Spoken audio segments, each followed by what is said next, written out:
Praise the Lord. பிரியமான தேவ பிள்ளைகளே, கர்த்தருடைய நாமத்தில் என் அன்பின் வாழ்த்துக்கள். ஆண்டவர் இன்றைக்கு கொண்டு வந்துள்ள தலைப்பு இதயத்தை பார்க்கிற நம் தேவன். எல்லோரும் வேதாகமத்தை எடுத்துக்கொள்ளுங்கள். யோசுவா 1:9 சொல்கிறார், கலங்காதீங்க, கர்த்தர் உங்களோடு இருக்கிறார்.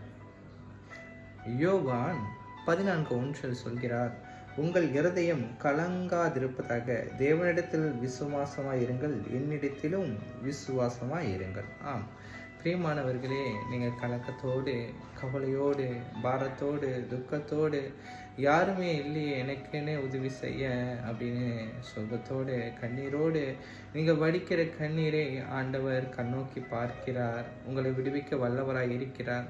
உங்களுக்கு ஒரு கவலையா, ஒரு பிரச்சனையா, பாடுகளா, நீங்கள் என்ன பண்ணுறீங்க? ஆண்டவர் சமூகத்தில் ஒரு முழங்கால் மட்டும் படியிடுங்க. முழங்கால் படியிட்டு, ஆண்டவரே எனக்கு இந்த ஒரு பிரச்சனை இருக்குன்னு ஆண்டவர்கிட்ட விண்ணப்பம் செய்யுங்க. மனுஷங்கிட்ட சொல்றதுனால அந்த பிரச்சனையே மாறப்போகிறது கிடையாது.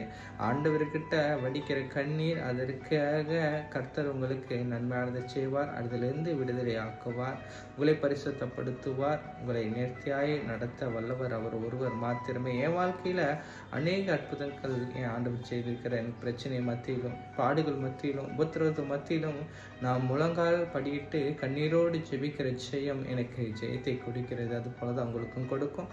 நீங்க கண்டிப்பா முழங்கால் படியிட்டு ஆண்டவரிடத்திலே கேளுங்க. ஒரு தகப்பனிடத்திலே கேட்பது போல ஆண்டவரிடத்தில் பேசுங்க. கண்டிப்பா உங்களுக்கு நன்மையான காரியத்தை ஆண்டவர் செய்வார். கர்த்தர் தாமே உங்களை ஆசீர்வதிப்பாராக. ஆமென். God bless you, dears.